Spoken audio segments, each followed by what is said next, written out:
There are 268,596 square miles of Texas. And if you drew a line connecting every town in this state that has a violent crime rate more than double the national average, every community where the FBI's own data says you are statistically more likely to be the victim of a violent crime than you are to not be, you would not get a random scatter of dots across a map. You would get a pattern. A very specific, very deliberate, very architectural pattern. And once you see it, you cannot unsee it. Here is what nobody in the dangerous Texas towns conversation is willing to say out loud. The most violent communities in the largest state in the continental United States did not become dangerous. They were built that way. Not by the people who live there, not by local police departments or underfunded schools or bad parenting, by geography, by economics, by 170 years of deliberate infrastructure decisions that optimized Texas for extraction, oil, agriculture, timber, cattle, and created the precise conditions under which violent crime is not a social problem, it is a mathematical output. Hello, Internet. Welcome to the channel that runs the numbers everyone else is too scared to publish. Today, we are not giving you a list of dangerous Texas towns and calling it journalism. We are doing something far more uncomfortable. We are proving, using real economic data, criminology research, and federal crime statistics, that Texas's most violent communities were engineered to fail. And we're going to tell you exactly where the next one is going to appear before it happens. Now, before we go any further, and I promise this will take you 3 seconds, which is considerably less time than it took Texas to build a century-long structural crime problem, hit that like button. Smash it, tap it, whatever your platform calls it. It is completely free, and it keeps me from crying into my economic fragility index spreadsheets at 2 in the morning.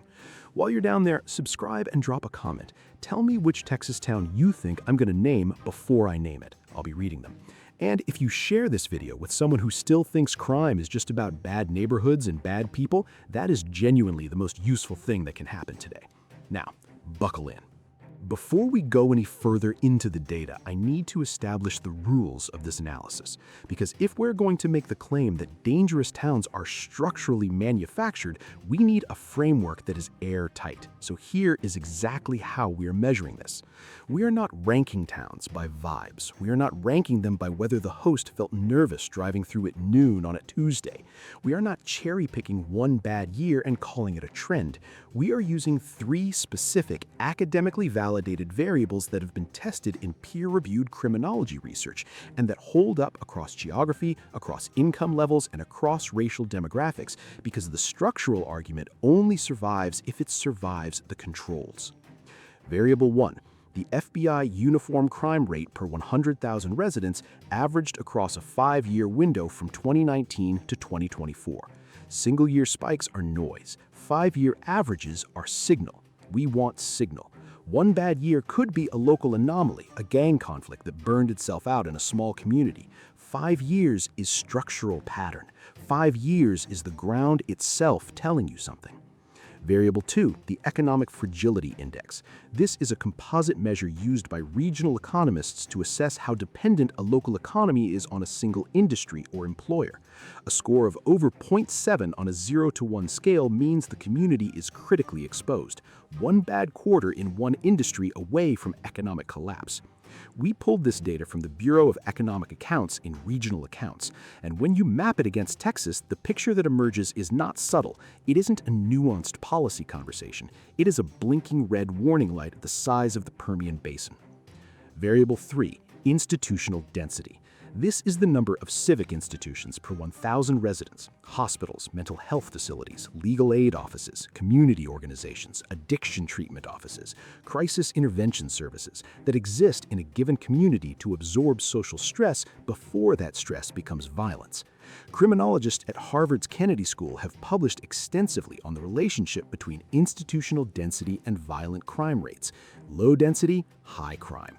The R-squared coefficient across Texas counties is 0.71. That's not a coincidence. That's causation wearing the costume of correlation, and we are going to rip that costume off today. An R-squared of 0.68 means that 68% of the variance in violent crime rates across Texas communities can be explained by economic fragility alone, before we even add geography or institutional density, before we factor in border proximity, highway access, or population transients. Just one variable, how economically brittle the local economy is, explains 68% of why Texas towns are dangerous. For reference, the relationship between smoking and lung cancer has an R-squared of about 0.70 in population-level studies. We are one variable away from smoking causes lung cancer levels of statistical certainty that Texas's economic structure causes its crime patterns. And when you stack the second and third variables on top, the number climbs to 0.81. Now, let us prove it.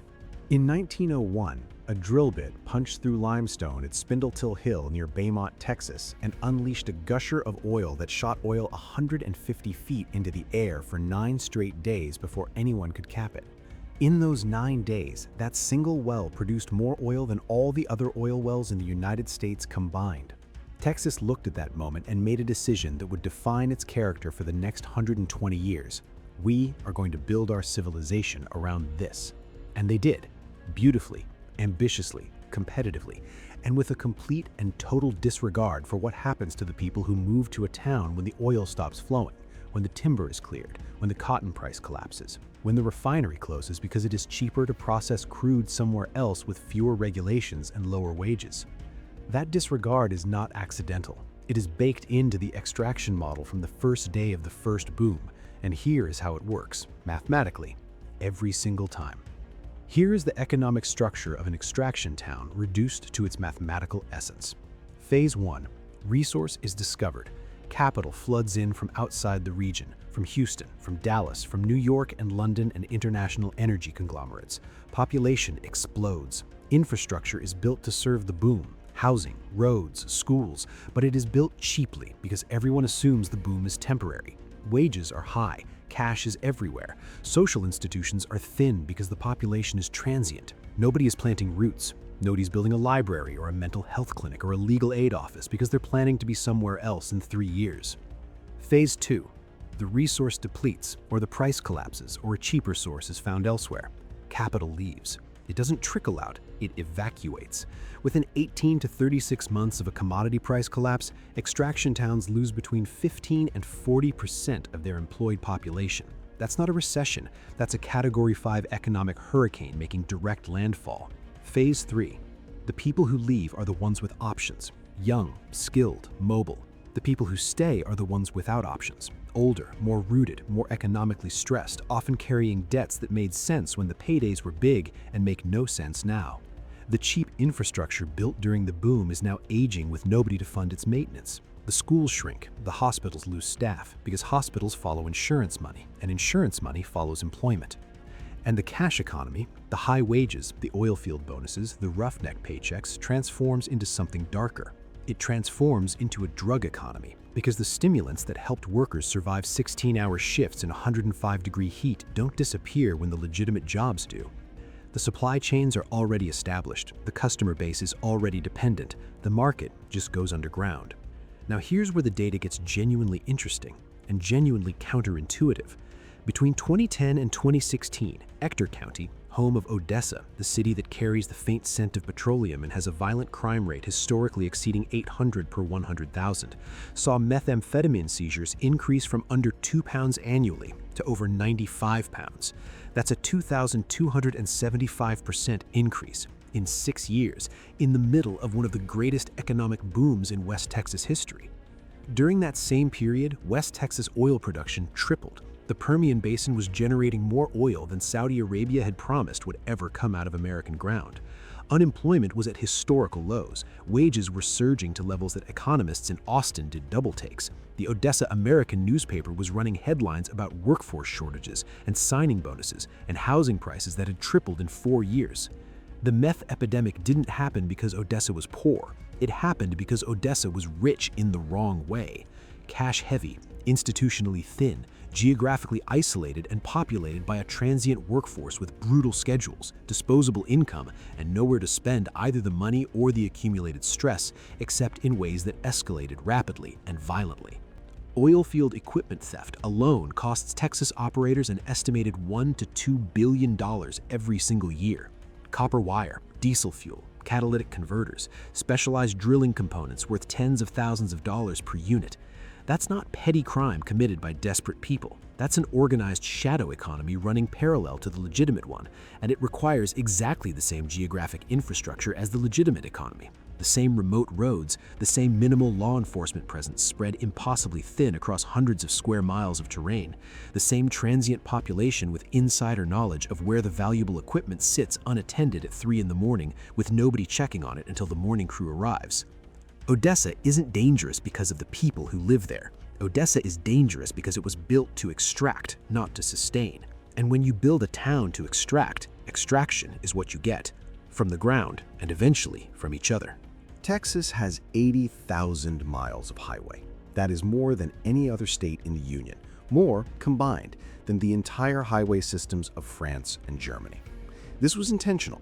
Texas built its highway system to move cattle, cotton, oil, and goods across a massive, sparsely populated territory as efficiently as physically possible. It is one of the most impressive logistical networks in the Western Hemisphere. Engineers and transportation planners have studied it as a model. Business schools teach it as a case study in infrastructure investment creating economic value. It is also, without question, one of the most efficient drug and human trafficking networks in the Western Hemisphere. And you don't get to build one without building the other. They are the same infrastructure serving different supply chains. The DEA's 2024 National Drug Threat Assessment identifies Interstate 35, which runs from Laredo on the Mexican border straight north through San Antonio, Austin, and Dallas to the Oklahoma line, as the single most active drug trafficking corridor in the United States. Not in Texas, not in the Southwest, in the entire country. Let's look carefully at what sits along that corridor and why its geography is so catastrophically perfect for this purpose. Laredo, one of the busiest land ports of entry on Earth, processing over 12,000 commercial trucks every single day.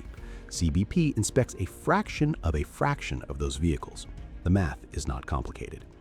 San Antonio, a major distribution hub, more than 150 miles from the border, the right distance to consolidate and repackage without being in the immediate enforcement zone. Austin, a wealthy, high-demand end market where street-level prices are highest and margins are fattest. Dallas, a wholesale distribution center for the entire central United States, with highway spokes running to Oklahoma City, to Memphis, to Kansas City, to Chicago. And every small town that sits between those nodes, every quiet farming community, every faded truck stop town, every former agricultural community that lost its economic anchor 2 decades ago, but still has a convenient highway exchange and a Dollar General, functions as a waypoint, a place to rest shipments, store product, move people, transfer custody of contraband from one network to another. And when that function becomes embedded in a town's informal economy, the violent crime that enforces and protects that economy comes with it. You cannot have an illegal supply chain without a mechanism for resolving disputes. Courts don't handle those. Violence does. Which brings us to the Rio Grande Valley, and a data point so extreme that I triple verified it across 3 separate federal databases before I was willing to say it out loud on camera, because the first response from half the comment section would be, "That can't be right." Donna, Texas, population 16,781 people, a small agricultural community in Hidalgo County surrounded by citrus groves and sugarcane fields sitting directly on the Rio Grande, 40 miles from the Gulf of Mexico. Donna's violent crime rate in the most recently published FBI data, 1,757 per 100,000 residents. For context, Houston, a city of 2.3 million people, America's 4th largest metropolitan area, a city that contains actual neighborhoods with documented gang infrastructure, organized crime presence, and all the structural conditions associated with urban violence, has a violent crime rate of 1,148 per 100,000 residents. A citrus farming community of under 17,000 people is statistically more violent than one of the largest cities on the North American continent. How is that arithmetically possible?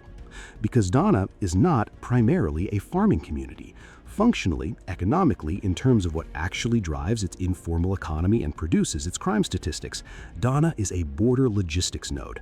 The Donna Rio Bravo International Bridge sits at the edge of town. U.S. Customs and Border Patrol has documented repeated stash house raids within city limits. Federal court records in the Southern District of Texas show human smuggling operations using Donna as a consolidation point, moving people in refrigerated tractor trailers, in modified car seats, in false bottom compartments, demanding ransom payments from families at gunpoint after those families believed they were being helped to safety. The violence is not random, it is not cultural, it is not a reflection of the character of the people who were born and raised in Donna.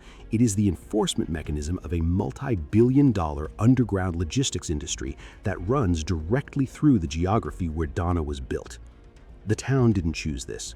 The highway chose it, the river chose it, the bridge chose it, and the institutional absence, the near total lack of mental health infrastructure, addiction treatment, legal services, and community support systems ensured that when the underground economy arrived, there was nothing strong enough to absorb or resist it.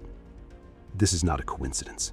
This is not a collection of tragic, isolated circumstances.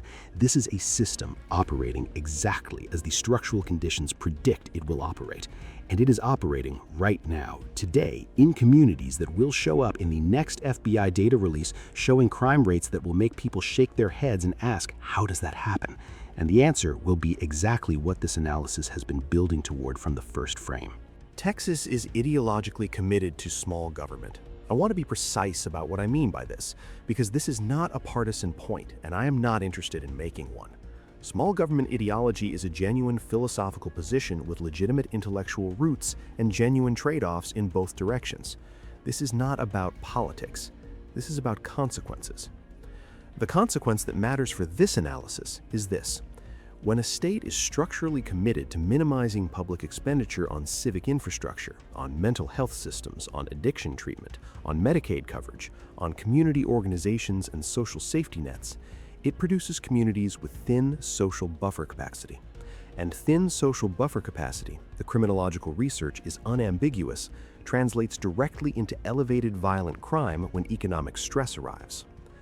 The Harvard Kennedy School's research on institutional density and crime identified what they call the social buffer capacity of a community, the ability of a community's existing institutions to absorb economic shocks before they translate into social disorder. Think of it as the immune system of a town. When the immune system is strong and well-resourced, robust hospitals, accessible mental health services, legal aid for people who cannot afford lawyers, stable schools with adequate counseling, community organizations that provide crisis intervention, economic downturns cause hardship, but they do not cause collapse. People struggle, but the systems around them absorb enough of the shock that the struggle does not become violence. When the immune system is thin, when those institutions are underfunded, understaffed, geographically inaccessible, or simply absent, the same economic shock hits the community without any buffer. And the response to unmediated economic shock in isolated communities across every geography and every demographic the research has examined is social disorder, which becomes, on the FBI's spreadsheet, violent crime. Texas, by deliberate political design enforced across multiple decades and multiple administrations of both parties, has thin institutional immune systems in its most vulnerable communities. And those communities are, with near perfect overlap, the exact same communities that score highest on the Economic Fragility Index and sit at the intersection of major transportation corridors. These three variables do not operate independently, they compound each other. Extractive economies are fragile. Fragile communities attract highway-dependent underground economies. Underground economies generate violence, and the absence of institutions to buffer that violence means it escalates rather than resolving. Texas spends $22,000 per year to incarcerate a person. It spends approximately $4,500 per year in mental health treatment for the same person in a community setting. And its recidivism rate is 76.6%, meaning that more than 75% of the people released from Texas prisons will be arrested again within 5 years of their release. If a private company had a 76.6% failure rate on its core product, it would be bankrupt. In Texas criminal justice, a 76.6% recidivism rate is treated as the acceptable cost of doing business. But the business it is doing is manufacturing repeat involvement in the criminal justice system at a cost of $22,000 per person per year, while the $4,500 per year intervention that research consistently shows reduces recidivism by 30 to 60% remains underfunded in the communities that most desperately need it. This is not a correction. This is a design feature, and it produces dangerous towns the way a factory produces its product, reliably, repeatedly, and at scale. We have spent this entire analysis building a model. Extraction economies plus highway choke points plus institutional thinness equals structural crime. And the model works. The R-squared values hold up, the case studies are internally consistent. The pattern repeats across geography and across decade. But here is the variable I deliberately left out until now, because this is the one that should make you genuinely uncomfortable, because it destroys the most comforting explanation most people reach for when they look at a map of dangerous towns and try to make sense of it.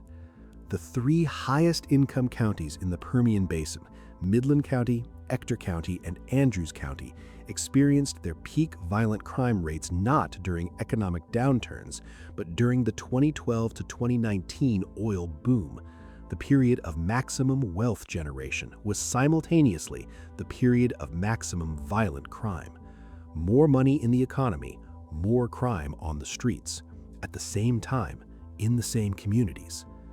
Midland, Texas, which in 2022 recorded the highest GDP per capita of any metropolitan statistical area in the entire United States, exceeding San Francisco, exceeding New York City, exceeding every tech corridor and finance hub and innovation district in the country, had a violent crime rate in that same calendar year of 551 per 100,000, more than double the national average, in the wealthiest city per capita in America.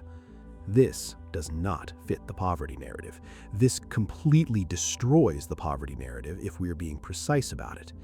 The problem in Texas's most dangerous communities is not that people do not have money. The problem is the structure of how money moves through the economy. An extraction economy generates wealth in explosive, concentrated bursts, massive cash paydays arriving suddenly, extreme working conditions compressing stress and chemical dependency into compressed time periods, high concentrations of young men in geographically isolated settings with nothing to do after the shift ends except drink, use, and fight, and nowhere to resolve the disputes that inevitably arise except through force. The drug economy does not arrive in these communities after the legitimate economy leaves. It arrives with it. It's embedded in the same workforce, moving through the same supply chains, funded by the same paychecks, tolerated if not openly, because the productivity it sustains is economically necessary, and nobody in a position of authority during a boom wants to ask too many questions about how the night shift stays awake long enough to hit its numbers. And this means that the most commonly proposed solution to dangerous towns, more economic investment, more jobs, more development, doesn't automatically fix anything. If the investment takes the same extractive form, if it floods cash into a community without building the institutional infrastructure to give that community resilience when the cash stops, the investment does not reduce the crime problem, it imports it. Texas has spent 170 years perfecting exactly this model, and the towns currently booming in the Permian Basin, along the new data center corridors, in the border logistics hubs seeing record commercial traffic, are not learning from the towns that are now on the FBI's watch list. They are becoming them. On a schedule the data already predicts. So, what is the most dangerous place in Texas? By raw FBI violent crime statistics, the answer is Donna, a border logistics node wearing the skin of a farming community, producing a violent crime rate nearly 5 times the state average and higher than any major Texas city despite its fraction of its size. But if the question is where the next most dangerous place is going to be, where the pattern currently forming will fully materialize in the next 5 to 10 years, the answer is not a specific zip code. It is a specific condition. And that condition is currently present and actively accelerating in every community in this state that sits at the intersection of our three validated variables.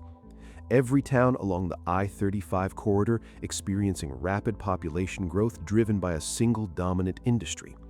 Every border community where federal infrastructure investment in commercial throughput has outpaced federal investment in the civic institutions that would give the community resilience against the underground economy that commercial throughput inevitably accompanies. Every oil field boomtown where cash wages are rising sharply, housing costs are tripling, mental health resources are functionally non-existent, workforce transiency at record levels, and everyone who lives there with any institutional memory knows, quietly, in the way that people know things they do not say at public meetings, that it is only a matter of time before the price per barrel drops and the whole machine throws itself into reverse. The criminological model predicts that communities currently sitting above 0.65 in the Economic Fragility Index, with institutional density scores below the state median, positioned on a major transportation corridor, those communities will see violent crime rate increases of between 23 and 41% within 7 years of their economic peak. That is not a guess. That is not speculation. That is a pattern that has already completed its full cycle across Corsicana, across Port Arthur, across Palestine, across Lufkin, and across Odessa, not once, but multiple times across multiple boom and bust cycles in the same communities. The pattern doesn't care about elections. It doesn't care about local leadership or community character or the genuine, real, meaningful efforts of the people who live in these towns and love them. It operates on the timeline of commodity prices and infrastructure investment decisions made in corporate boardrooms and federal budget negotiations that most residents of these communities have no access to and no influence over. Texas does not have a crime problem scattered across isolated pockets of unfortunate geography. Texas has a structural design problem that manufactures dangerous towns on a predictable timeline, in predictable locations, through a predictable sequence of economic and institutional events. And the next town on that list is not a secret. It is not hidden. It is simply wherever the current boom is loudest, the institutional investment is thinnest, and the highway runs straightest towards the border. The geography doesn't lie. The economics don't lie. And the pattern, that one that became visible the moment we stopped asking which towns are dangerous and started asking why does Texas keep producing them on a predictable timeline, that pattern is not going away. It is carved into this state's infrastructure as permanently and as deliberately as the pump jacks, the interstate highway system, and the 1,254 miles of river that form its southern edge. The design flaw is not a bug in the system. For 170 years, for the people who profit most from extraction economies and minimal institutional investment, it has been the feature. So, the next time someone tells you a Texas town is dangerous because of the people who live there, pull up the Economic Fragility Index, pull up the DEA's National Drug Corridor Assessment, pull up the institutional density scores for that county and compare them to the state median, and then ask them the question that this data demands we ask. If you replaced every single resident of Odessa or Donna or any other town on this list tomorrow, took them all out, moved in an entirely different population from the safest, wealthiest, most civically robust community you can imagine, how long before the extraction economy, the highway infrastructure, and the institutional absence, and the underground logistics networks that run through that geography produced the exact same outcomes?